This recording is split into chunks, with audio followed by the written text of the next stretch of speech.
A gente tem um país que é extremamente dependente, né, dessa classe, né, dos caminhoneiros. Então a gente precisa entender as demandas deles também, mas ao mesmo tempo, se eles pararem, basicamente o país para. A gente está falando do desabastecimento de praticamente tudo, né, de medicamentos, de alimentos, de produtos para produção, para as fábricas. Bom, a greve dos caminhoneiros deixou de ser um suposto boato para passar a se tornar uma ameaça aparentemente bem real. Hoje a gente acordou com a notícia de que, além dessa iminência da greve, 6 navios petroleiros desviaram daqui do Brasil para comercializar esse petróleo em mercados que estariam mais alinhados ali com os interesses deles, porque o Brasil está com um desequilíbrio muito claro entre o preço que está sendo comercializado internamente aqui e o preço que está sendo comercializado lá fora. Então é muito importante a gente entender o que a gente faz em uma situação como essa, tanto nas nossas finanças pessoais aqui pra gente, ó, que é pessoa real, uma pessoa comum, o que faz uma situação como essa, quanto nos nossos investimentos. A gente tem que se preocupar, a gente tem que vender tudo. A gente vai conversar sobre isso no vídeo de hoje. Situando vocês, hoje é dia 20 de março, eu tô gravando esse vídeo exatamente quando tá estourando esse burburinho aí de uma possível greve dos caminhoneiros, né? E eu vou tentar gravar,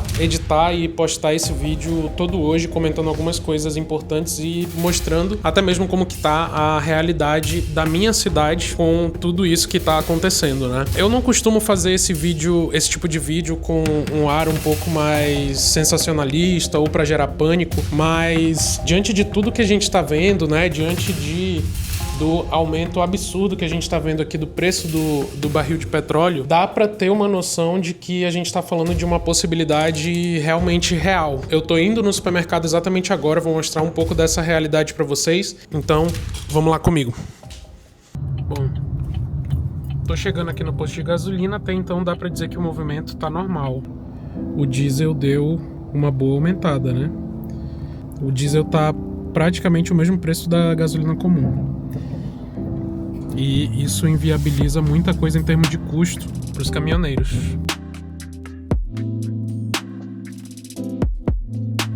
Uma coisa que eu estava curioso para saber era se o movimento no supermercado tá maior do que o normal.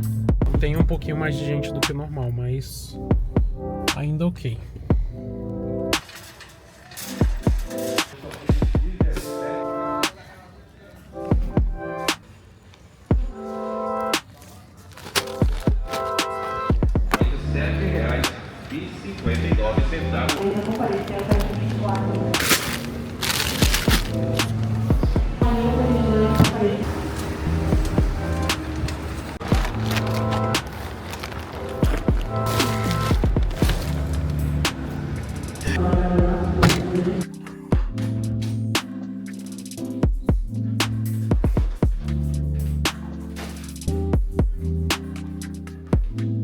Acabei de voltar do supermercado e eu fiz uma compra realmente cavalar aqui, tá? Foi uma compra grande, né? Mas essa compra foi cara não porque os preços estavam diferentes. Os preços estavam normais, aparentemente está tudo normalizado ali, né? Tanto no posto de gasolina também, apesar de ter tido uma alta, tá? O preço dos combustíveis subiram e o do diesel também, né? Mas a compra foi mais cara porque eu peguei realmente uma quantidade maior, devido aí a gente tentar estocar algumas coisas aqui para caso o pior aconteça. O que eu queria te mostrar em tudo isso é que a gente não abriu mão do nosso princípio aqui de como a gente organiza as nossas finanças, né, para se desesperar aqui nesse sentido. Então assim, a gente está se desesperando com calma. Essa aqui é a ideia, tá? Esse aqui é o nosso termômetro de gastos e ele vai mostrando pra gente basicamente como que tá a evolução do nosso consumo no mês. Você pode ver que ainda tem uma sobrinha aqui, né, dentro do orçamento desse mês. A gente tem mais R$ 1.500 que a gente pode estar gastando aí. E a minha ideia, né, foi manter o nosso planejamento financeiro enquanto a gente se preparava para essa situação. Então, como que eu preciso fazer?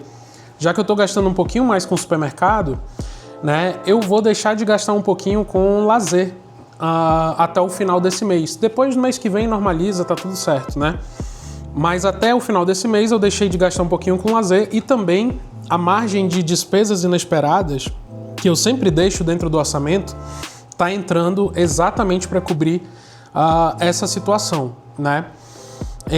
Então, dessa forma, eu consigo garantir que, mesmo se preparando para uma situação mais adversa, a gente está mantendo o nosso planejamento financeiro e a gente está continuando com os nossos objetivos de longo prazo sendo realizados e investindo para nossa aposentadoria. Bom, de fato, eu não sou muito fã desse tipo de conteúdo que tem um tom mais alarmista e que tem o objetivo de farmar views e etc. em cima do medo e do pânico das pessoas, mas eu acho que a gente está diante de um contexto realmente desafiador e quanto mais informação você tiver e souber como você pode conduzir ali as suas escolhas financeiras, acho que mais protegido você está nessa hora.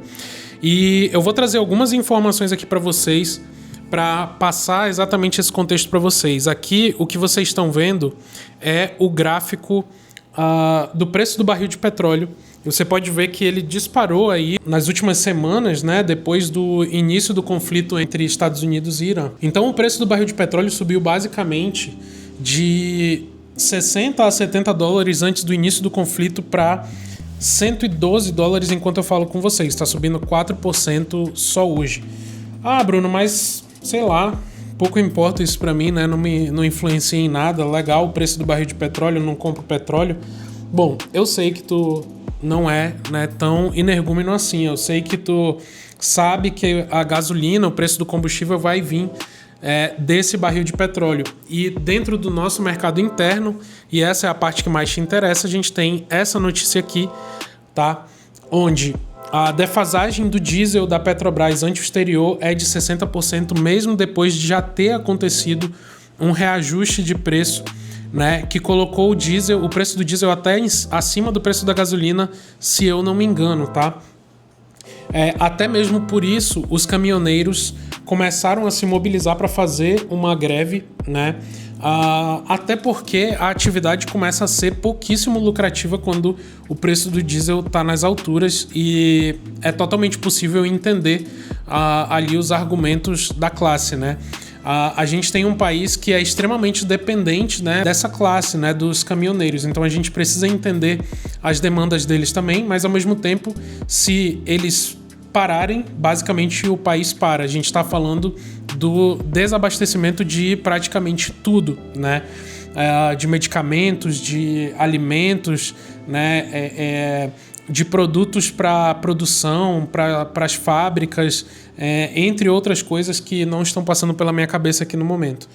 Mas a notícia mais preocupante que a gente tem, além de tudo isso que eu falei aqui para vocês, é que hoje a gente teve notícias, foi hoje realmente, a gente teve uma notícia de que 6 navios com combustíveis foram basicamente desviados daqui da rota do Brasil, né, e foram abastecer outros mercados que estão com uma política de preço mais favorável para eles. O que também é possível de se compreender, mas começa a colocar o governo e a movimentação do governo em xeque, né, de tentar segurar o preço do combustível a todo custo. Então, de um lado, a gente tem os caminhoneiros pressionando para que o aumento não chegue até o bolso do consumidor e de outro a gente tem o risco de desabastecimento de combustível, que no fim das contas acabaria também gerando uma catástrofe e elevando o preço de absolutamente tudo, fazendo com que tudo faltasse também, né? Se a gente não tiver combustível, basicamente nada funciona. Então a gente está diante de um cenário que, assim, independente de para qual lado for, parece que tá muito complicado, né? Tá muito complicado. E a gente precisa se preparar para isso, ao meu ver, em dois sentidos, em dois âmbitos, né? Nas nossas finanças diárias, em como que a gente vai lidar com as nossas escolhas com o dinheiro no dia a dia. E outro é com relação aos nossos investimentos, né? Como que a gente vai fazer com o dinheiro que a gente já tem investido, o que a gente deveria fazer, a gente deveria se preocupar e etc. Bom, eu vou comentar um pouquinho sobre as duas coisas. Eu já comentei com vocês sobre a questão financeira. Eu acabei de fazer uma compra grande no supermercado, né, e abasteci basicamente a despensa aqui para talvez umas 2 semanas ou um mês, e eu vou procurar estar repondo nos próximos dias, né? Não vou me desesperar totalmente, né? Vou me desesperar com calma diante desse cenário, mesmo que seja desafiador. A gente precisa entender que uma emergência requer dinheiro também, né? Então, a gente não pode se desesperar e trocar todo o nosso dinheiro por coisas e depois ficar completamente vulnerável aí, né? Se eu precisar de algum serviço ou alguma coisa, eu vou ter que fazer um escambo, né? Trocar por saco de feijão e etc. E não é essa a ideia, né? Agora, com relação aos investimentos, eu sinceramente nem tenho acompanhado tanto, já faz um tempo, né? Desde que eu adotei a metodologia de investir como um holder mesmo, né? Comprar bons ativos e segurar e etc. Acaba que eu nem olho tanto as movimentações de mercado, né? Eu só olho basicamente quando eu vou fazer o meu aporte do mês. E aqui, para mim, entra um ponto de como que eu vou lidar com isso em relação aos meus investimentos, né? O que eu vou fazer, o que eu não vou fazer. Na realidade, eu não vou fazer muita coisa, porque a estrutura da minha carteira já foi montada pensando em contextos diferentes, né?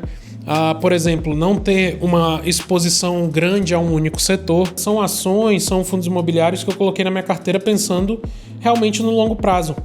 Então a minha ideia é manter simplesmente isso, não me desesperar, e se puder comprar mais aproveitando os preços bons, porque enquanto empresas de commodity estão subindo, a gente tem aí basicamente todo o restante do mercado sangrando, né? Deixa eu até mostrar para vocês aqui, eu tô conferindo no TradingView, né? E basicamente o restante do mercado tá assim, ó, tá sangrando, né? Então isso significa que a gente deve ter algumas oportunidades aí muito boas em diferentes setores, em diferentes ativos, e contanto que estruturalmente aquele investimento que você está fazendo se mantenha igual, né? O fundamento por trás daquele investimento se mantenha, tudo bem, né? Passar por um cenário mais adverso aqui ou ali. Uma outra coisa que eu acho muito importante passar para vocês é que esse é um momento que pode deixar evidente, principalmente para aquele investidor que ainda não criou estômago e etc., que você não deveria ter mais do que você consegue ter aí em renda variável, né?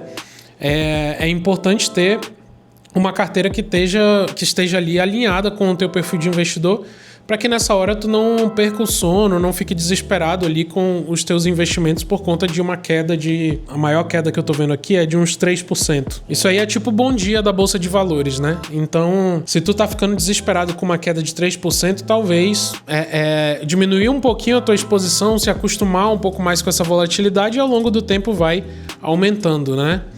Mas a princípio é isso que eu queria passar para vocês. Vamos nos desesperar com calma, tá? Eu acho que ninguém quer cometer o erro de tomar decisões precipitadas aqui, de estocar um monte de alimento que no fim das contas vence rápido, de comprar um monte de coisa que não cabe na geladeira, não cabe no congelador, né? Ou de sair investindo, comprando ou vendendo ativo porque tá caindo ou subindo, né? É hora da gente ter o pé no chão. Uma outra coisa importante que eu fiz por aqui também foi basicamente abastecer o meu carro e deixar o tanque dele cheio, né? Se eventualmente esse aumento no preço dos combustíveis repassar, aí for repassado realmente pra gente, eu pelo menos vou ter pago um pouquinho mais em conta ali, e também acabo não correndo o risco de ficar desabastecido, né? Essa é uma lógica que é meio perigosa, né? Eu preciso passar pra vocês, é meio perigosa essa lógica aí de não, eu vou comprar mais agora porque agora tá mais barato. Mas nesse contexto de possibilidade de desabastecimento, acaba fazendo sentido, tá bom? Então era isso que eu tinha para passar para vocês, né? Vamos nos desesperar com calma nesse momento. E se você quer ter a possibilidade de ser instruído, de saber o que você deve fazer com seus investimentos e como organizar suas finanças do mês aí para estar investindo todos os meses, eu te convido a entrar na comunidade da Jornada. É uma comunidade onde casais se tornam aliados financeiros e começam a construir mais liberdade com as finanças juntos. Eu mesmo vou te instruir nesse processo e tu vais ter ali um grupo de pessoas que está caminhando na mesma direção que tu para te dar todo esse suporte, tá bom? Então, link aqui na descrição, você vai ser muito bem-vindo à comunidade da Jornada e te vejo no próximo vídeo.